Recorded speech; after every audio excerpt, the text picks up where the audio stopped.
Thank you very much. I may be losing my voice, in which case I'll just carry on through the slides and you can read them in silence. Let's see if it goes okay. So no, thank you very much for the invitation. So I'm Peter MacCallum. I'm the Chief Technical Officer of ELIXIR. I'm the coordinator of the European Horizon Europe project, EOSC-ENTRUST. And why has Jeremy invited me here? Well, I'm a time traveler. This is useful, but I'm from the past, so maybe not quite so useful as the other type of time traveler. I've worked in the UK context quite a lot at UCL, Edinburgh, and somewhere else, Cambridge. So I'm familiar with the UK environment. But for the last few years, I've been the Chief Technical Officer of ELIXIR, which is a Europe-wide federation, if you like. And in that context, we've spawned off a number of other federations. So we've become a bit of a federation machine. And I think that was really what Jeremy wanted me to focus on. So hopefully that's what I'm going to tell you a little about today. I'll start with ELIXIR. So ELIXIR is not a European agency. We're an intergovernmental organization. So we're formed by agreements between member state governments.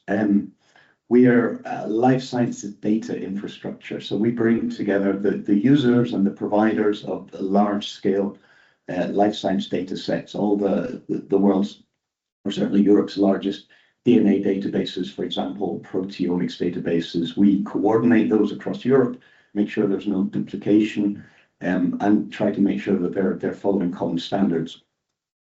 Data on its own is useless, of course, so we also work with software. We also work with compute and cloud provision across Europe, primarily for bioinformaticians, so for our life sciences community. We have an active program on interoperability and training as well. So these are the things that we do across Europe. This is why we take money from our member states, and these are the services that we coordinate and try and provide back. I'm based in Cambridge in the UK, but I have 0 technical people in my technical team. We're all coordinators, program managers. All the services are provided by our member states. The UK is a member state. There's an ELIXIR UK, and we're connected, for example, to the Biofair project. And the EBI is part of the EMBL, is also based in Cambridge, and is also one of our members. But we go wider than that. So here, find your favorite country or holiday destination, and you'll probably find it on the map. It's not yet the whole of Europe, so that creates some interesting side effects. And even within Europe, of course, not everyone in Europe is part of the EU. So you'll see Norway there, who are subject to the Norway deal in their relationship with the EU. You'll see the UK there, who are subject to their UK deal with the EU as well. So everybody has got a slightly different relationship to the EU. ELIXIR itself is an IGO, not an agency, although we take a lot of funding out of the European context. This becomes more and more important later on in this conversation. It's a talk, isn't it? Not yet a conversation. So what types of things do we then do? So we coordinate databases to make sure they're not duplicated and try and encourage there to be a single European resource for any type of data that we're interested in, which is good. But there are some types of data which increasingly don't get centralized and which people don't want to move. And one of those types of data is, of course, human genetic genomic data. And increasingly, countries are legislating to make it harder to move this around. And increasingly, countries are seeing their own genomic legacy as part of their national asset base.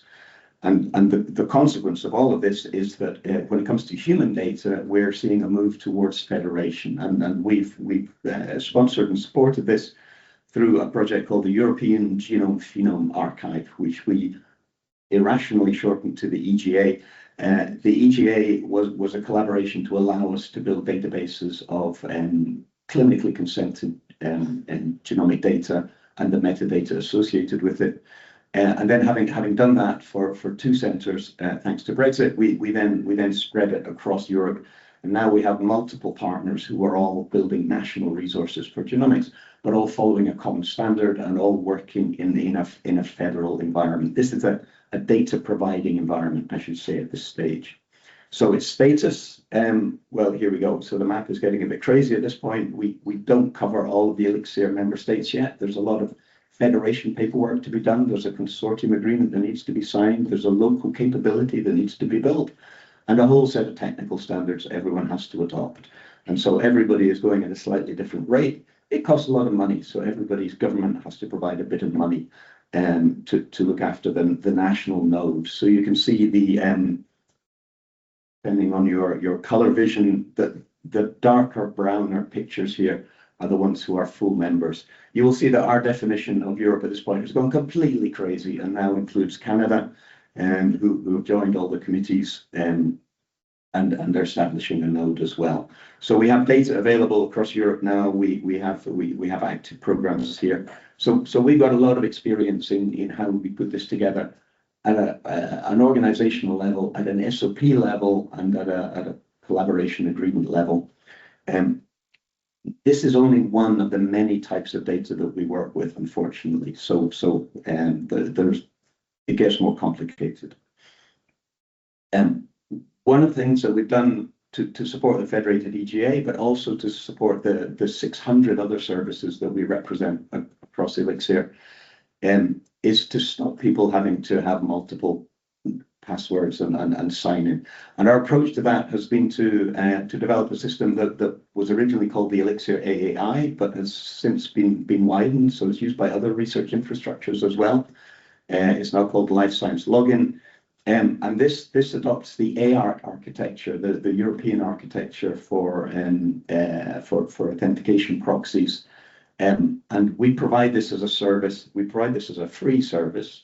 It's not free to me, but free to somebody across Europe. And what this allows is for relying services to register with the central proxy service, so they don't have to have a relationship with the identity providers.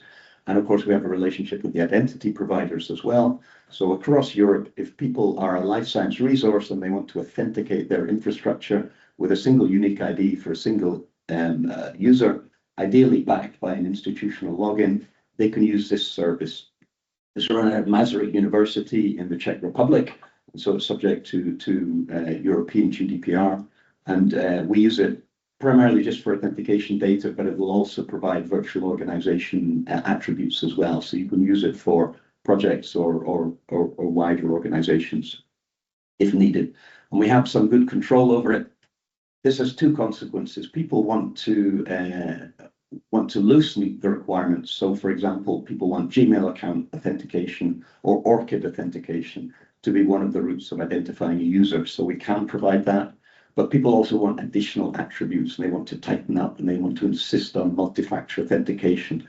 So we have these two strange opposing drivers for providing this service. And time again, the two sets of requirements are impossible for any of our rivals to provide. And this is one of the reasons as bioinformaticians, we still work in the authentication space. We have this crazy wide list of requirements, and no one person can come in and take that from us and say, oh no, we do all that. Because no one does all that. It is kind of expensive. We've had to invest in it over the years. We provide operational money for this as well. But here's how it works. We have a community of active users. There's 13,000 active users across Europe, over 300 different relying services which are making use of this. The availability is 99.5% because we were subject to a denial of service from people or persons unknown, and here's the sort of statistics. You can see it's token based mostly. OIDC is the most common use, but it also supports SAML, and we do have some NFA required services too. So this is what we can do now. We're also interested in what we need to do in the near future. So here, check my watch. I'm going to talk about one of the Horizon Europe projects we're working on, which is to provide trusted research environment capability for the European Open Science Cloud. So Europe has this idea of data spaces, and it has some legislation to underpin them and some money to underpin them as well. So one of those is the European Open Science Cloud, which is building a network of nodes, mixture of national nodes. At the moment, there's one in Finland, there's one in the Netherlands, there will be more. Perhaps there will be a UK one. It's a Horizon Europe project. And also thematic nodes. And I also coordinate one of the thematic nodes, the Life Science Connect thematic node in EOS. But this project slightly predated the setup of that node. And it was to produce a blueprint for trusted research environments. It'll finish in 2027. We've got some UK partners, so it is a Horizon Europe project, but because of the timing, some of the money has come from UKRI, and that funds, for example, Dare UK. Do we have anyone from Dare UK in the audience? Yeah, well, there we go. And people from Manchester and Nottingham are also part of the project as well. But we have 34 project partners across Europe, and I guess this is the project outline, and the approach that we've taken is to realize that people already had trusted research environments. I'm from UCL. I know that people already have trusted research environments, and that we didn't want to be deploying lots of new ones because they're expensive to build and accredit and run. So we took a list of existing TREs across Europe. And then we had our use cases, of course. We have our human genomics use case, but also clinical trials, social sciences data. And so the project is trying to match all those use cases to the TRE capabilities. And in order to build a federation, we have to be able to compare and connect those trusted research environments, to move data or to visit data inside a single project. What are the technologies we need? So we drew very heavily on the DARE architecture and the Sartre project within the UK to look at the specification, accreditation, trusted research environments. But in the middle there, you will see architecture. So we're developing a blueprint, which will be the blueprint for trusted research environments in the European Open Science Cloud. So we brought together the network. The network are trying to standardize not the operation and function and physical tin of their TREs, but the operational interfaces of their TREs and the description and accreditation of their TREs. These are the members that we have at the moment, and this membership list is growing. People are joining and are signing up, and the architecture itself, I think a good job has been done on that, and it really does represent what's required. I don't have time, I guess, to go through the details and the parts of the architecture. And in the UK, you could probably go to one of the DARE meetings or even stay for other talks during this conference, and you will get some of the details. So there's a whole set of things you need to build a federation of TREs, a shared agreement on what a TRE is, what capabilities you have, whether you're doing data or analytics and so on. But then there are a set of federation services, and I will tell you what's most important. Of course, having common user identity and knowing useful things about those users is obviously crucial. We've talked about this a lot today. That understanding of a project becomes fundamental if you want to, in a TRE, typically your data will need to be consented, and a data access committee will give its consent to a project rather than a person. So association between projects and people becomes the next critical service. We don't really have a good solution for that Europe-wide, and this will be our next real requirement. But one of the things we have been able to do in the process of building this architecture is burst one of my illusions, unfortunately. My hope in the past has always been that by adopting standards, we could build a kind of peer-to-peer approach for this problem. And the people could adopt standards, and they could adopt operating procedures. It turns out that that's not necessarily the case. You're going to end up still having to sign a lot of DPIAs. You're still going to have to sign a lot of data processing agreements, and it doesn't scale very well with the number of projects and TREs we would have in the network. This suggests that you're probably going to need a consortium agreement for this level of data assurance. And here in this diagram, you probably can't see it at the back, but we've done the modeling for the European context. But in the European context, the consortium agreement would be addressing the concerns of the Data Act. Well, guess what? We're in the UK. You're not subject to the concerns of the Data Act. You left under GDPR, but before the Data Act. So what we already know is that there's going to be a federation subject to GDPR, but it's going to be on different paperwork and different headed note paper from the one that's under the Data Act. And this we will see increasingly, I think, as you try and build a federation, you will probably have to sign a consortium agreement, and that consortium agreement will come with multiple overlapping jurisdictions. So this is a shame. I would like the answer to be different, but it means be ready for it. This isn't your last federation, guys. I'm not going to go through a ton of the requirements for AI in a TRE, which I've got in these slides here. But I will say that one of the things that we're having to add into the ARC specification is the requirement for authentication, authorization to be supplemented by accounting and audit. And you can bundle them together in a single A because accounting allows audit, and you can't do audit without accounting. But adding this into the architecture is important, and this is what we're working on in the project.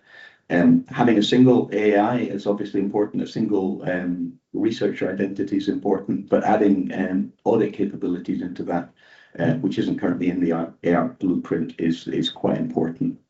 I won't dive more into that, but if you're interested in it, deliverable 16.1 available on Zenodo from the EOSC-ENTRUST project. We'll go into this in maybe more than 20 minutes worth of detail. But I have a picture of it. So here's what it would all look like.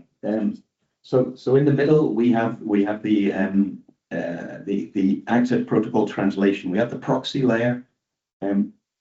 This is common across all of the ELIXIR services at the moment. We use a single life science researcher identifier, and actually across 5 different research infrastructures across those 300 ELIXIR services, it would be the same user in all of those services. So we can build, for example, workflow engines and data access and so on. And these are all served out of this component here. We can provide a lot of additional attributes. So our implementation of this is this Perun system, which provides the attribute services as well as the access translation. And we take a number of different user identity services. So the identity providers are quite a range, and probably most of universities as part of the MyAccessID Federation probably also available in here. And then the relying services, they have to register separately, but it's quite a slick process now, so we can get through that pretty well. And the extra arrows here, which you probably can't quite make out, are the flow for accounting. So there's a number of different places you need the accounting to work. You may need it from the end user service. You obviously want it from the proxy provider, but the attribute provider services may also want to provide accounting for the activities that they've been working on. I'm just going to end with a peek into the near future, if you like. So we've done this project under the European Open Science Cloud. There is another data space, the European Health Data Space, which for full European members, people under Digital Europe, it is going to mandate the use of secure processing environments, trusted research environments, and trying to work out how these will fit together is interesting. But even in the European Open Science Cloud context, we built these 14 nodes, and we're trying to build an operational network of nodes. At the moment, the proxy being used by that is MyAccessID. Now, MyAccessID is not the LS login service. It's a different implementation of the same service. At the moment, they work together by being identity providers to each other, which is, I hope you're all shivering inside as I say that. That's not how they're designed to work. So it's working, but it's a kludge. Why are we not fixing it faster, or why are we not dropping LSID to adopt MyAccessID? Well, extra attributes, Gmail, all the other things I talked about, but also because in the near future, in the reachable before I retire future, we will have OpenID Federation, and then at that point, the LS login and the MyAccessID would be able to work together. And both sides agree that that is what will happen quite soon. And I think that's the future in this space as well. And I think, in the interest of time, my voice and everything else, I'll stop here. Thank you very much, Steve.